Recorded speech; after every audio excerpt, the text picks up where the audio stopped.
मैं हूँ आपके निशा और मैं आपको एक छोटी सी कहानी सुनाती हूँ आज। ठाकुर जी कितना ध्यान रखते हैं हम सब की, तो हमें भी उनका भी ध्यान रखना चाहिए। भगवान हमारी बातें सुनते हैं। बच्चे कहीं से सीख कर नहीं आते, बच्चे वही सीखते हैं जो हम करते हैं। जैसा माहौल घर में होता है वैसे ही बच्चे सीखते हैं। आजकल के माता पिता कह देते हैं कि मेरा बच्चा उल्टा बोलता है, तो सच है, बच्चा उल्टा नहीं बोलता। पहले माता पिता ने उल्टा बोला। बच्चे ने जो कुछ भी सीखा है आपसे ही सीखा है, इस बात को अच्छी तरह से जानते हैं। तो ऐसा ही एक परिवार था, भक्ति में वातावरण था, भरा पूरा परिवार था।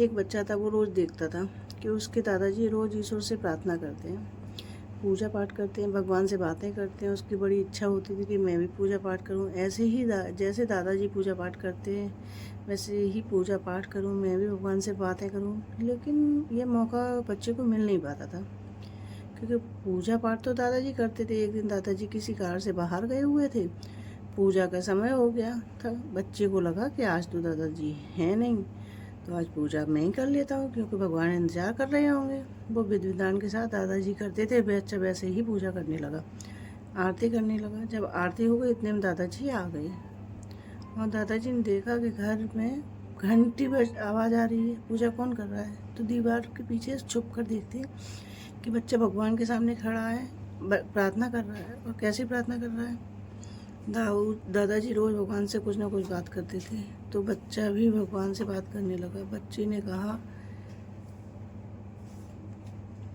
कि हे ईश्वर, मेरे दादाजी को स्वस्थ रखना, मेरी दादी के घुटने में दर्द रहता है, उन्हें बिल्कुल ठीक रखना। वो ऐसे चलती फिरती रहती हैं, मुझे कहानियाँ सुनाते हैं, दादाजी मुझे कहानियाँ सुनाते हैं, मुझे बड़ा अच्छा लगता है। यदि वे स्वस्थ नहीं रहेंगे, उनको दर्द रहेगा, तो मुझे कहानियाँ नहीं सुनाएंगी, मैं उदास हो जाऊंगा। और दादी मुझे छुप छुप कर चॉकलेट देती हैं, वो ठीक नहीं रहेंगी तो चॉकलेट कैसे देंगी। मेरे दोस्तों को भी ठीक रखना, क्योंकि तो मेरे दोस्त बिल्कुल ठीक रहेंगे, खुश रहेंगे, तभी मेरे साथ खेल पाएंगे। यदि वह दुखी रहेंगे, मेरे साथ खेलेंगे कैसे। वो पढ़ाई ढंग से नहीं करेंगे तो उनके मम्मी पापा गुस्सा होंगे, और जब मम्मी पापा गुस्सा होंगे तो घर से निकलने ही नहीं देंगे। और जब घर से नहीं निकलेंगे तो मेरे साथ कैसे खेलेंगे। मैं तो अपना पढ़ाई का पूरा काम भगवान समय से कर लेता हूँ, उन सबको बुद्धि देना, वो अच्छे से पढ़ाई करेंगे, उनके मम्मी पापा खुश रहेंगे, हम सब खुश मिलकर रहेंगे। और भगवान मेरे मम्मी पापा को भी बिल्कुल ठीक रखना। मेरे पापा बहुत मेहनत करते हैं, सुबह घर से चले जाते हैं और रात को आते हैं, बहुत मेहनत करके पैसे कमाते हैं। घर का सारा राशन, सारे खर्चे पापा ही तो पूरा करते हैं। वो स्वस्थ रहेंगे, खुश रहेंगे, तभी तो पूरा परिवार खुश रहेगा। और मेरी मम्मी को तो ज़रूर खुश रखना। पता है मम्मी कितना सारा काम करती है, दादा दादी की सेवा करती है, आपके लिए भोग तैयार करती है, पूरे परिवार का काम करती है। मेरी मम्मी सारा दिन लगी रहती है, सबको गरम गरम खाना देती है, खुद सबसे बाद में ठंडा खाना खाती है। मेरी मम्मी हम सबका ध्यान रखती है। तुम मेरी मम्मी पापा का आप ध्यान रखना। और हाँ, एक बात और, भगवान इस बात को बड़े ध्यान से सुनना, आप अपना ध्यान जरूर रखना, क्योंकि आप अपना ध्यान नहीं रखोगे तो आप ठीक नहीं रहोगे, आप स्वस्थ नहीं रहोगे, आप खुश नहीं रहोगे, तो कोई भी खुश नहीं रहेगा। क्योंकि सबसे ज़्यादा काम तो आप करते हैं, सारी दुनिया को भोजन देते, सबकी व्यवस्थाएं करते हो, सबसे प्रेम करते हो, सबको खुश रखते हो। सारी दुनिया के लोग आकर के आपसे मांगते रहते हैं, सारा दिन आप खड़े खड़े सबकी बातें सुनते हो, सबकी इच्छाएं पूरी करते हो। तो आप अपना ध्यान रखना। आप तो कितने थक जाते होंगे, लोग तरह तरह की बातें करते हैं। दादाजी भी तो कभी कभी अपने आपसे पता नहीं कुछ कुछ मांग लेते हैं। मम्मी पापा सब आपके सामने खड़े होते हैं, मैंने तो सबको आपके सामने मांगते ही देखा है। अब देखो ना, मैं भी तो मांग ही रहा था, लेकिन भगवान इन सबसे पहले आप अपना ध्यान रखना, क्योंकि आप इतना काम कोई नहीं करता। समय पर पौधों को फल उगाते हो, बारिश करते हो, सब बच्चों जीवों को भोजन देते हो, आप इतना प्यार कोई नहीं करता। भगवान आप स्वस्थ रहेंगे, आप खुश रहेंगे, तो सारी दुनिया खुश रहेगी। तो सबसे पहले आप अपना ध्यान रखना। दादाजी छुप कर ये सब देख रहे थे, आंखों में आंसू आ गए। जीवन में ऐसी प्रार्थना कभी नहीं की थी जो प्रार्थना ये बच्चा कर रहा था। हम भी ईश्वर से के पास रोज़ जाते हैं, रोज़ ईश्वर से बातें करते हैं, रोज़ ईश्वर से अपनी इच्छाएं बताते हैं कि कि प्रभु ये करना, प्रभु वो यह करना, प्रभु ऐसे करना, प्रभु वैसे करना, प्रभु ये चाहिए, प्रभु वो चाहिए।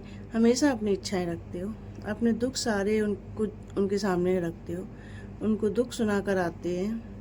कितनी बार ऐसा होता है कि हम उन्हें अपना सुख सुनाकर आते हैं, कितनी बार ऐसा होता है कि हम उनकी प्रशंसा करते हैं कि जो उन्होंने हमें दिया कोई और दे ही नहीं सकता।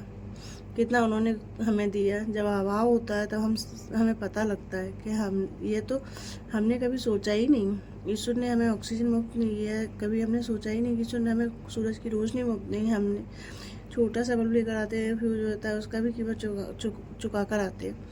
हम तो छोटी छोटी चीज़ें खरीदते हैं। कुछ दिन पहले ही महामारी आई थी, तब जाकर ऑक्सीजन खरीद रहे थे। ईश्वर ने बिल्कुल मुफ्त दी। कितनी सुंदर प्रकृति, इतनी सुंदर दुनिया है दी है। हम कितनी बार उसका धन्यवाद करते हैं, कितनी बार प्रशंसा करते हैं, लेकिन ये छोटा सा कार्य किसी के लिए कर देते तो हमेशा प्रशंसा चाहते, हमेशा चाहते कोई आकर हमें धन्यवाद करे, क्योंकि हमने उनके लिए कार्य किया।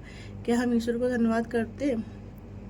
क्या हम ईश्वर को कभी कहते हैं कि प्रभु आप अपना ध्यान रखिए? क्या कभी मंदिर में जाकर हम कहते हैं प्रभु आप कैसे हो, आप खुश है ना, आप ठीक है ना प्रभु? कितने लोग आपके पास आते हैं, सबकी सुनते हो, आप दुखी तो नहीं हो मेरा प्रभु?